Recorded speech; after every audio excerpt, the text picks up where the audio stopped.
the farm-heavy mid laners that Gragas, the Ziggs are still available, and both Froggen and Peke have also picked up Orianna multiple times in the past. Remember last week, both of Alliance's games had a Karthus banned out against them, and Alliance did not play Karthus. It was something they talked about. We'll have to see if it makes it through. This Lulu, it could be support when you consider all of the bans, but it could also be a Lulu mid for Froggen. And who knows if that Lulu's going to make its way to the top lane. We've been scouting around some of the solo Q picks and things like that, and we have seen a bit of Lulu venturing in there. We'll see about that thing, though, as things move on. Question is now, what are Fnatic going to go by? And I suppose that Lulu idea as well, Trundle was the last ban in there, obviously aimed at Wicked. Who knows if he's been trying to broaden his pool. He brought out Irelia again just a week ago. So this is the question that we had internally, is whether or not we're going to see more Irelia play from Wicked. Zaz has pulled out Jax for the first time in Europe last week, and when you consider that there was a change to the Perseverance Mastery, we're theorizing we're less likely to see Dr. Mundo as well, based on that. Shyvana is still up. There's also something Wicked has played, and with Soas having locked in Renekton, it does mean Wicked's going to be forced to make a choice now, going for the likes of that Mundo, Shyvana, or more likely, Irelia. And I have to say, Karthus, it's been banned regularly against Alliance in their last few games. Froggen has been playing that in a lot of scrims and what have you, so not really surprised to see him maybe pull that one out there. So what are they going to add in on top of that one here? Or will he even change away from that one and go a different direction for now? So I want to touch on the fact that the junglers that are still available, Elise was banned out. Elise still a highly touted jungler in Europe, but we're tending to see the junglers that are very successful going on the likes of Pantheon more likely, more than any other champion. Pantheon via Wukong still up, and it's also something that both Cyanide and Shook play. Well, let's see. Irelia is there right now. Wicked, as we said, did bring her back to the table. That was against SK Gaming. Had a fine performance with her as well. 3-1-11 by the end of that game. And as you said, Wukong for Shook, possibly. And it will be Wukong for Shook. And he actually, funnily enough, played that in the exact same game where he finished 4-4-8 in the jungle against SK Gaming just last week. So Lulu, Irelia, Wukong, the three picks for Alliance. What are Fnatic going to go with? They've got their top laner, they've got their AD carry. I would imagine that now they would lock in the likes of their support as well as their jungler. I think, knowing Fnatic, they tend to want to leave their mid lane pick for a potential counter. We've seen Peke, he likes to run counter picks. He ran a Fizz into Alex's Zed recently. If they wanted to play it safe, they could go for the likes of a Gragas or a Ziggs or an Orianna now and not reveal their sort of engage strategy. Yellowstar has been forced onto the likes of Lulu, potentially, Leona, if he wants to run his comfort champions. Alternatively, he may have to pick up something like a Karma, who is still up. Is something we've seen in that support role before. Oh, we're going to see that Pantheon locked in here. We actually saw Pantheon played by Fnatic for the first time last week in that crushing defeat to the Copenhagen Wolves. And that will be locked in here for Cyanide in the mid lane. As you said before, Orianna will be the choice for XPK. So safe pick. They've left their support champion to last, and I think this could be because Fnatic want to decide whether or not they want to run the Leona. If that's going to be AP Lulu middle, Nif could run a support Morgana, which would counter a very hard engage from the likes of Leona. It's something we've seen many, many times. So Fnatic leaving their support engaged champion, so to speak, to last is quite smart. The strength of Pantheon's ganks with the global presence that he can offer is very, very good. Grand Skyfall is great at controlling mid-game. You can gank and you can counter-gank very effectively. What will Alliance finish off with here?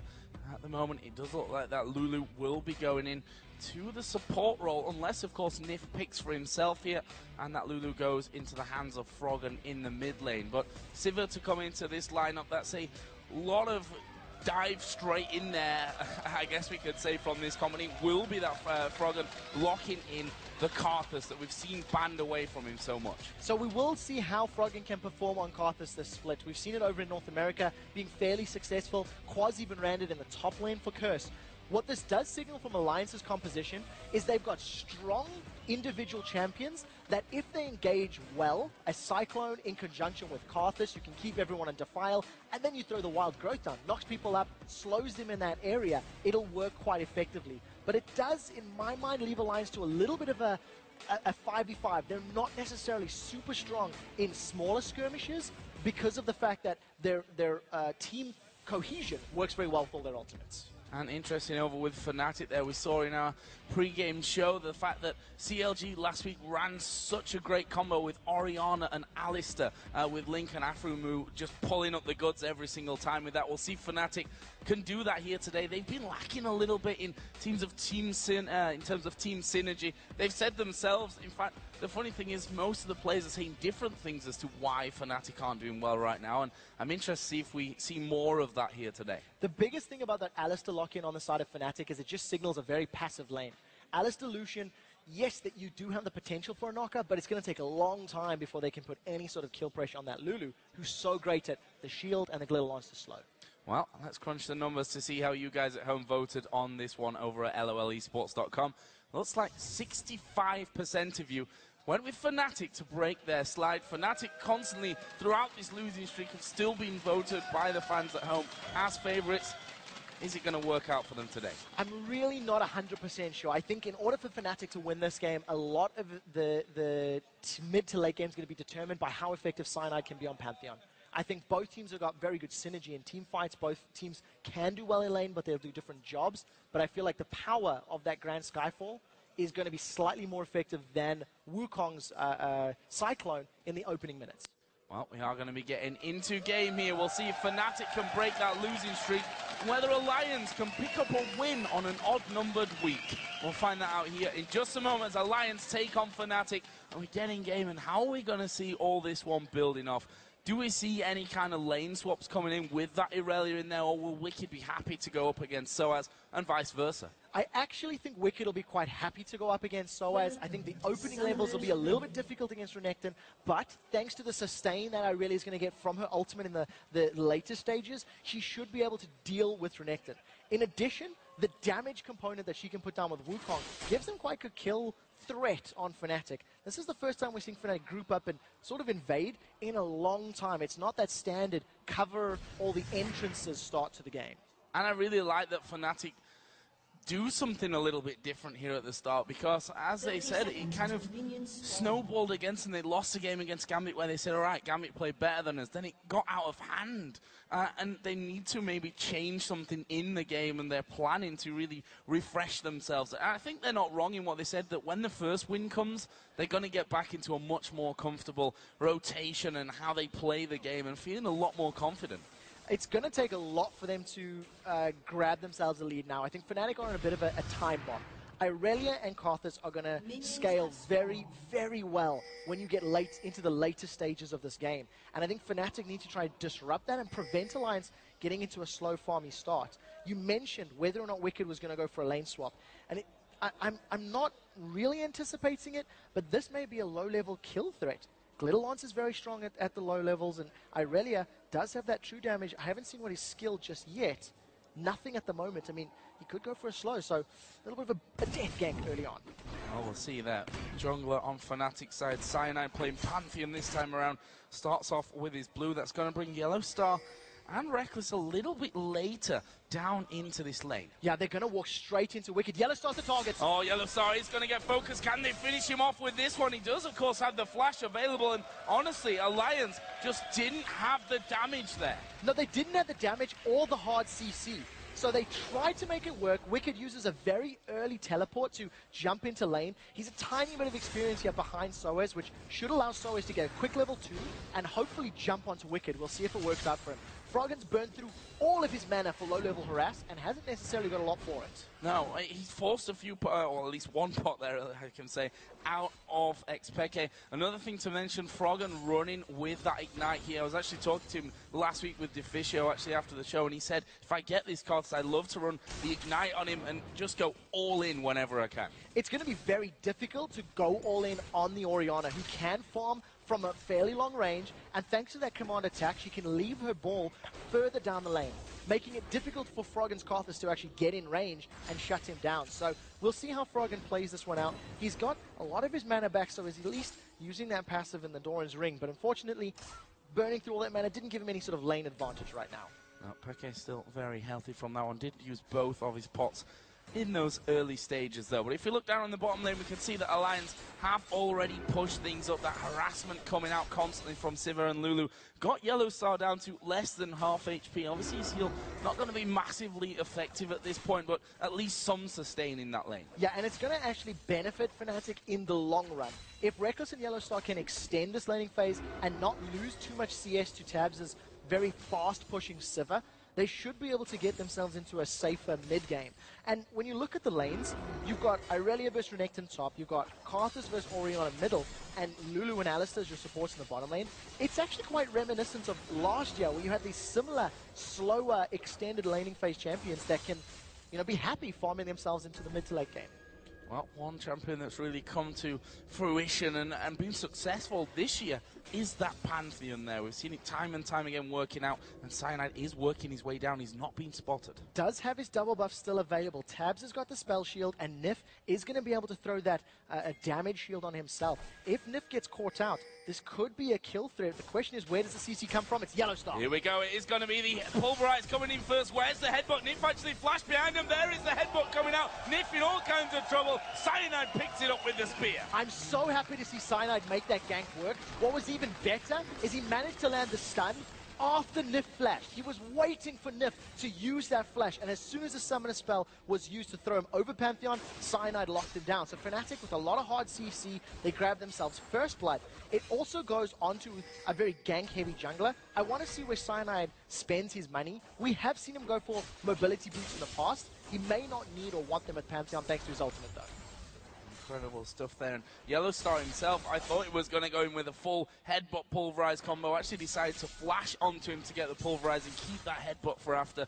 Very, very calm play by Fnatic in that one, showing that they might be on a 0-7 losing streak right now, which is definitely demoralizing, but they're still calm in their approach to this early game. What Alliance did wrong was not warding up that tri-bush. They were very overextended 5 minutes in. They should have been aware that Cyanide was going to be in and around level 3 or 4 and could potentially have ganked. I think they played a little brazen there. They should have backed off and played safer.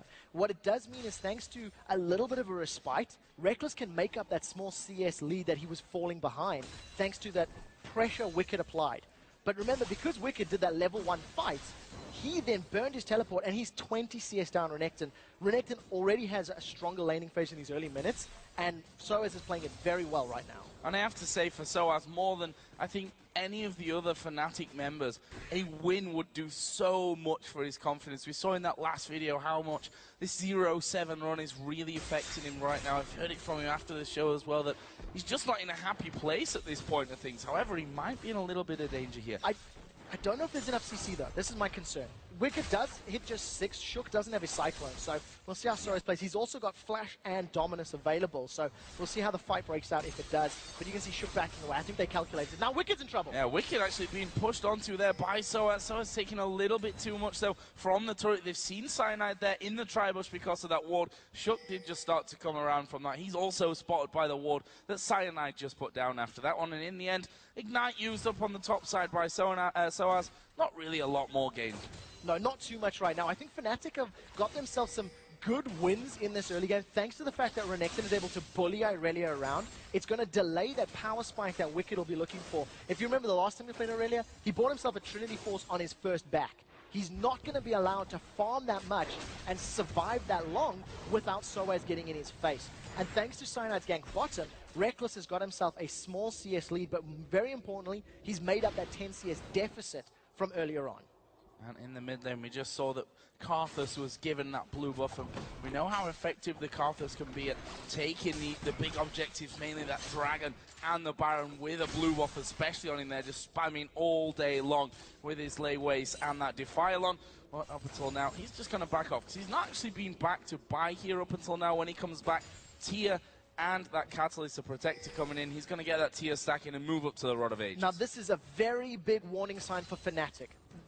The fact that both of those items don't offer anything in the way of aggressive statistics. You get a little bit of HP from that Catalyst, and Tia's going to need time to stack before he can eventually upgrade it to become ability power. Alliance want a long laning phase. Alliance are banking on this game going late.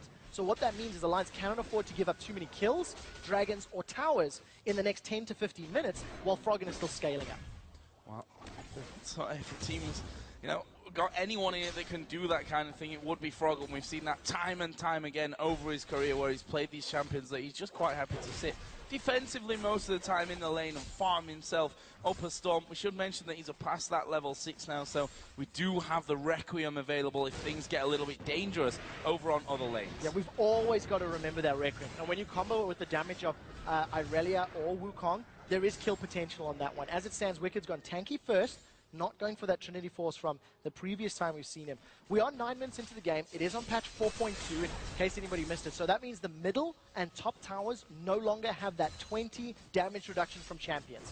It was infinite on the previous patch. It was fixed. It's only meant to be for 8 minutes long. What that means is if anybody backs away at the wrong time, because we're getting later in, these towers could drop very quickly. And we'll see about that one in the bottom lane. Shooker's, well, I was going to say snuck in there, but he would have if it weren't for the fact that there's actually a ward in that brush, which he's now stood right on top of. I think he realized that one as Fnatic started to just back away a little bit from that middle of the lane in the bottom side, and well, they shouldn't be under too much pressure here. Shook is simply going to go back, and because of that Cyanide just waiting within reach of that Grand Skyfall to join in on that bottom lane should Shook actually get involved. In the end, they back off, Cyanide backs off, and we're all back to even. Yeah, once again, it's just a slower extended landing phase. Fnatic, with the first gank that was about 5 minutes ago working in their favor, we haven't seen Cyanide in a lane since then. He tried something top, couldn't find an opportunity. He is being out-farmed by Shook right now. Shook, yes, he tried a gank a moment ago, but he's got himself up to 50 CS. He's got the makings of that Elder Lizard, so he's going to try and hit, say, a damage spike earlier. Once again, top lane's going at it. Yeah, Wicked actually running out of mana from this one. This is what we said last week when we saw it again, that Irelia has this innate problem of you can get in there, do decent damage, but you can't do it constantly. You use your mana pool very, very quickly. And as long as Soaz keeps getting in Wicked's face, Wicked is forced to use his abilities, and we'll see how he handles it. We do see Shook coming in from behind. Pekka's in trouble. Oh, Pekka is in trouble. There is the decoy in the Cyclone, going to catch up Pekka. Shook with flashed away from. What a flash from Froggen. They pick up a kill. That was so well timed. Froggen did lose a lot of health.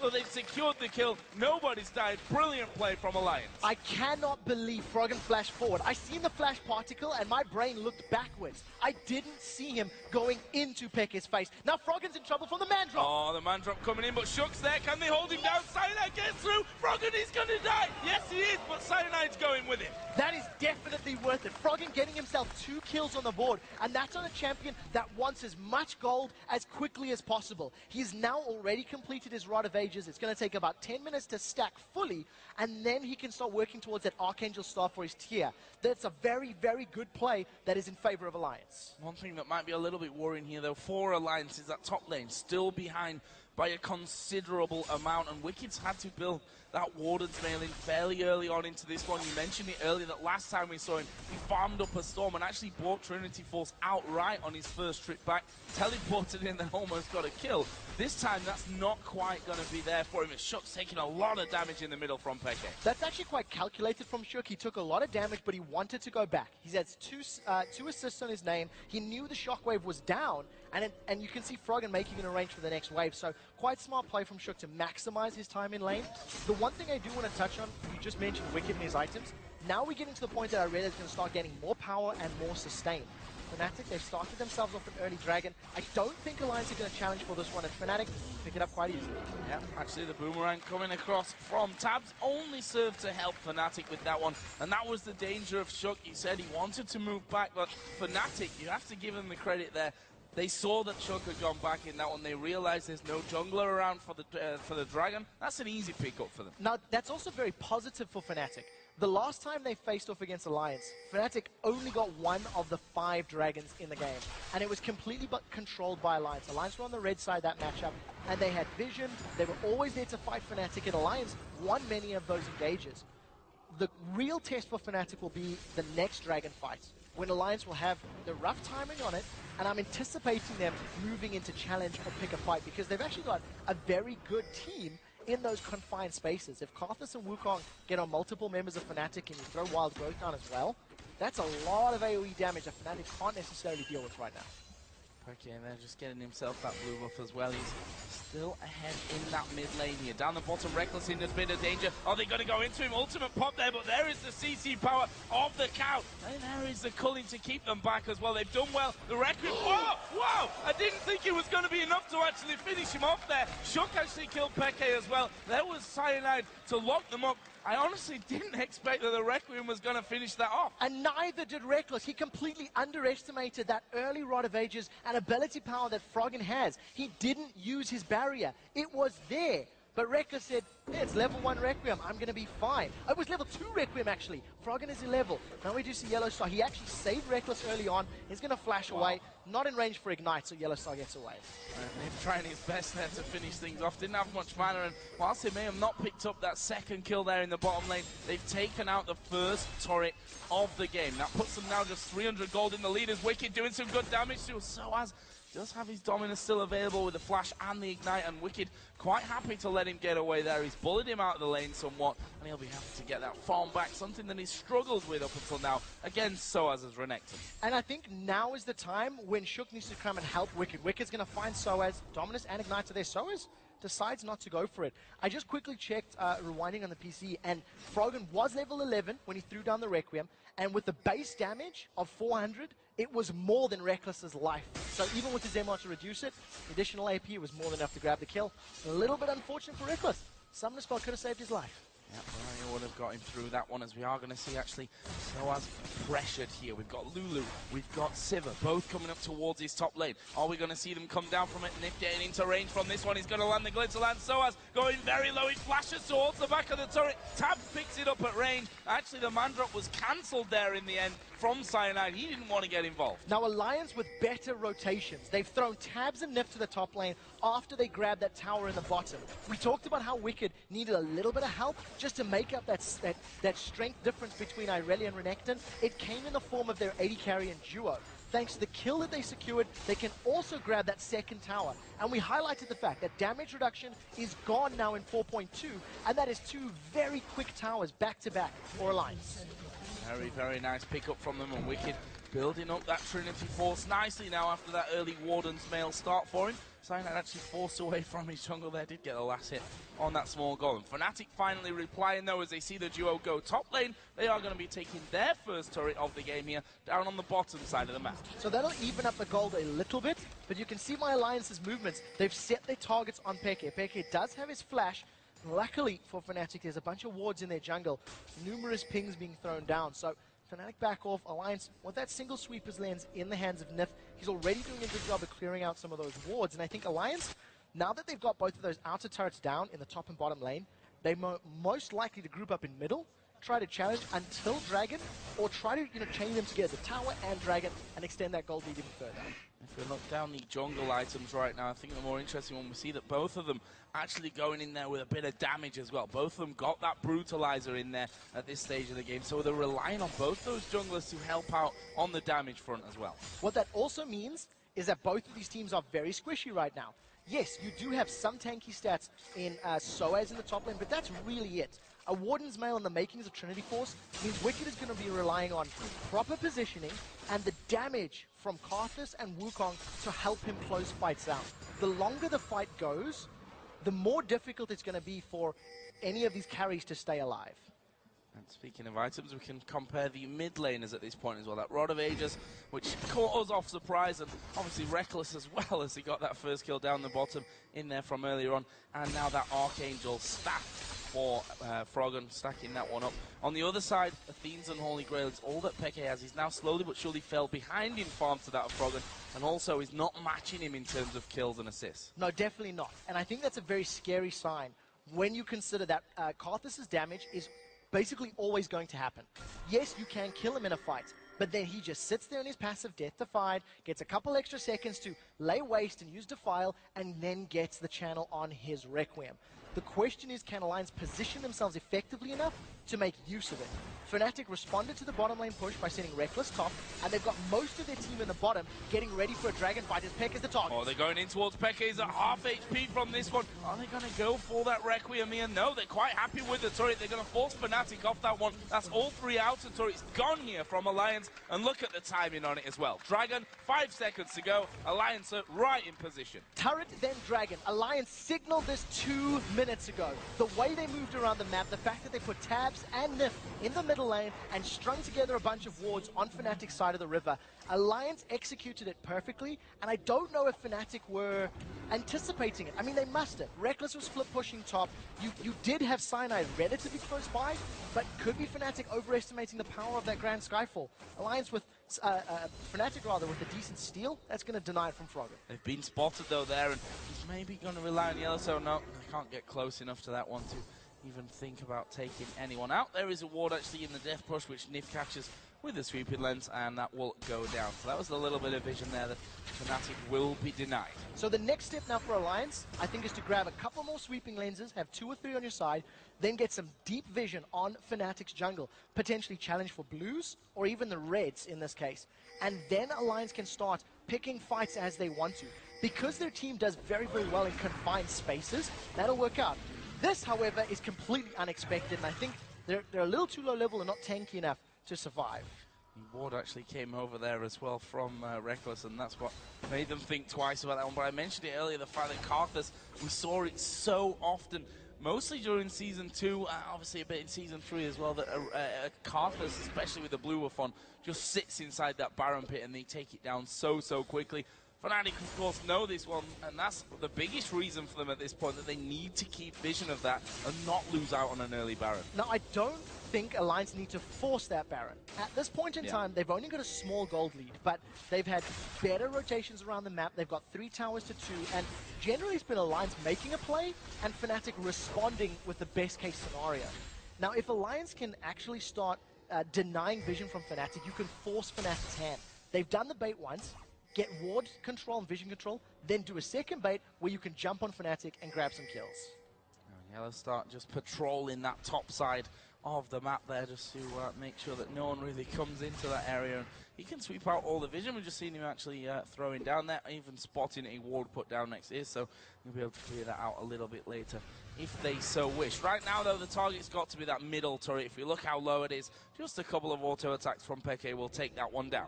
Now, we see what Fnatic are doing. They decided not to challenge for the tower right now. They've actually backed away. And I think partially because of the fact they don't have the greatest jungle vision from Alliance, on Alliance's jungle. So Fnatic gonna back away.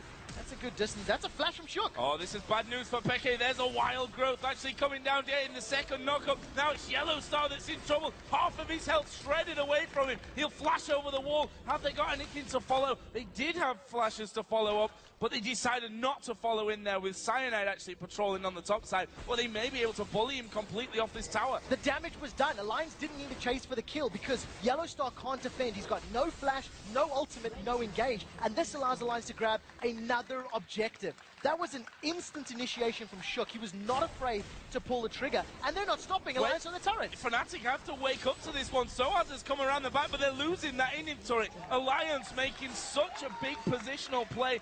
Did Fnatic maybe make a positional problem for themselves in that one? I think that was definitely part of it. Alliance are not waiting. I thought that Alliance were going to play a little bit more patient, allow that Irelia to get items and Froggen's Karthus to scale up. Alliance decide that they don't need to because you've got the Rod of Ages and that Archangel, plus the initiation power of Wukong. It allowed Alliance to get some very good engages. They're not done yet. That's a great wall of pain. That's a massive wall of pain coming in. The shockwave went down in the back. Froggen's going to die here, but he's still got that Requiem available. And here he comes. Is he going to be able to mop up them all? Oh, he is going to be able to. So many kills coming down. A double kill in the end coming out for Shook. And that is an ace. And I tell you what, there's no inhibitor going to be left there in just a second. 25 seconds on this one. Have they got the damage to finish it here? I don't think there's enough minions for them to work this out right now, but that is a brilliant play from Alliance. They've mitigated that middle game lack of power by using a great on the hunt from Sivir. She throws her ultimate down, gets Wukong and Karthus to dive all the way into the fight, and Froggen, saving his flash from killing Yellowstar earlier, got into a great position, got to file down on so many members of Fnatic. Take a look at this, the Shockwave. Yes, it held Wicked in it back for a little bit, but they weren't the threat. Tabs is under no pressure at all. Nobody's jumping onto him. Soaz is doing the best he can to deal damage to the carries diving his backline, but he just doesn't have the tools, the damage, or the ability to hold Alliance back. And that was a great engage from Alliance. Gonna have to do that at least one more time here, but to be honest, those kind of all-in fights really suit the combo that they've got right now. And after that one, we see a few more items coming in. We see for both the top laner and the jungler there, the workings of that Randuin's. Obviously, the Trinity Force was done earlier for Wicked. We've got a Void Staff now in there for Froggen on Karthus as well. The AD carried not only the Bloodthirster, but a Zeal and a second BF sword in as well. So, Alliance are in a great position right now, and this is not looking good for Fnatic. It's definitely not. You go back to picks and bans, and you think the Karthus was let through. Karthus was banned both times last week against Alliance, and if that Karthus was removed from the table, those types of engages would be significantly harder. They didn't have all that AoE. Now Alliance playing this one very, very smart. They're forcing Fnatic out of the jungle. They get vision control by the blue buff, and now they're going to peel back to the dragon. It's going to respawn in 5 seconds time. It looked like Shook grabbed himself that blue buff as well, so it just means Alliance going to get even more gold. Wicked is even recalling. Yeah, he does. That confident, they don't even need to hold him. Don't even need Wicked there. They've got vision of the entire Fnatic team as they started to move through there. Except on this side of the map where Reckless, all on his own in the enemy jungle, stealing away the blue buff. That's the second time in a row, actually, that has happened from Fnatic's side. And while it's all well and good picking up a blue buff here and there, they need more than that at this point. If we look at the gold, it's stretching to almost a 6,000 lead at this point for Alliance, and they are getting so very strong right now. Tabs has got another 1,700 gold to go home and spend. Whether that goes into the Zeal item or into another BF sword item, we'll see in a while. I would imagine if that would be the static shift. I think at this point in time, Alliance don't necessarily have the most amazing wave clear. They've got long range and lay waste, and they do have a lot of bouncing damage from Tabs, but it's going to need a little extra oomph to instantly wipe that wave out. So static shift would be the most natural progression. In terms of the rest of the items, you've already highlighted the fact that the Void Staff was picked up by Froggen. He's already completed that Archangel into a Seraph's Embrace, and that is a very scary Karthus. He's basically at the power peak he needs to be, and there's no MR really on the side of Fnatic. You've got a tiny bit from Athenians, you've got a mostly armored Soaz, and Reckless, he's going to get melted. There's no magic resist there in his items just yet. Oh, Yellowstar getting caught out here by the Wall of Pain. Has to pop his ultimate. Well, here comes the chase. The slow not quite landing there, and they will be able to back off from that one. But that's the other scary thing about this Alliance, seeing that they've got such a great chasing team with that Sivir ultimate in there. And, of course, when you add in the slows from Lulu, the slow from that Wall of Pain, there's a lot of soft CC that combines very, very well. The moment people get hit by a 2- or 3-man Wall of Pain from Froggen, you instantly see Shook engaging with that Flash Cyclone. He's got Flash available, he's got Cyclone available, and if Fnatic get a little overextended, Alliance will just pull the trigger again. They've done it every single time they've fought this game. And Alliance are just going to make plays around that Baron buff now for sure. They know that they can fight Fnatic. They've aced them once already. They also know on the other side that if Fnatic don't challenge for Baron, that they can kill it very, very quickly. And they're trying to set up a trap here and there. They're actually out of vision right now from Fnatic, who are going to have to keep putting those wards in on the backside. So they know that they are around that Baron buff area still. And we're going to have that little tug of war as the mid-wave gets pushed in and out by both teams. And this is a terrifying team to try and face check against. If you're Fnatic, you really do not want to be in this position where you need to be going into a Karthus and Wukong. If they group up at all, you'll just see Alliance jumping on them. And we do see those 2 sweeping lenses for Alliance. They're getting a number of wards down in Fnatic's jungle. And we talked about how Alliance have this tool available to them. You can force Fnatic to come to you, and they are finally doing it. We'll see how Fnatic handle it. They've got no real vision. Nif and Shook are just waiting on the side. Cyclone's available as well. see how scared they are there. Cyanide kind of walking forward and backwards. Yellowstar had the ball on his head right there. That's some good damage down on towards Shook and Nip, but they've caught Soaz out here. Wall of Pain going to go down. I'm not sure that Soaz will be able to escape this one as he pops his dominance. He's going to flash away as well. He's doing nothing really but buying time for his team, but I also say buying time really for what here? He is going to fall finally for Wicked, and the rest of his team, all they've really done is gain more control of that mid by pushing the wave out a little bit. All what Fnatic would have needed to have done has caught out members of Alliance. If they could have traded 1-for-1 in that situation, it could have allowed Fnatic to potentially challenge this Baron. Now, because Fnatic are behind, they may have to challenge this anyway. They simply cannot give up a Baron uncontested. Cyanide has the opportunity to steal, but this is going to be very, very difficult. Froggen is peeling on the side. Oh, they're going to go straight in there. Is actually the kill on towards Froggen. He's going to have to put down an early Requiem this time, but he's going to do it anyway. I'm not sure he's going to pick up kills on its own, but they'll be able to surely mop up afterwards as Wicked gets the slow. Yellowstar headbutts him straight back out of there, and in the end, Alliance lose Froggen. Fnatic get a 1-for-0. That wasn't bad for them at all. That was phenomenal play from Yellowstar and from Xpeke. Yellowstar realized that Froggen was in the bush. He jumped in. There was a Fnatic ward in there. So he manages to catch Froggen, interrupts any of the spellcasts super early on. Then as Froggen was moving forward to the Fnatic team, the shockwave from Peke kept him out as well. And thanks to Fnatic having a lot of damage early on and surviving Requiem, they got away. I did not anticipate them getting away with the engage in that situation, but they made it work. And that's almost, you know, having the Requiem there to finish off is one thing. Whether they're able to actually put down the Requiem and finish off afterwards is a different thing. And we just saw there they didn't quite have that, the chase ability, let's call it, to get in there and track Fnatic down to finish things off. Peke's going to get a blue buff here, which will help him out in the grand scheme of things. If you look at their overall totals right now, it's still around 6,000 gold, which is, it's been sat up for quite a while now, this game. It's still a manageable gold lead if Fnatic don't give up more objectives. Because Fnatic are 5 towers down, in order for Alliance to gain more ground, they really have to, you know, pull a Baron stunt like they have been doing, or they need to overextend into Fnatic's territory. And as you've seen in that previous team fight, if Fnatic get the ingredients right, they can win fights. So Alliance need to be a little bit careful. They've still got a commanding lead, please don't misunderstand.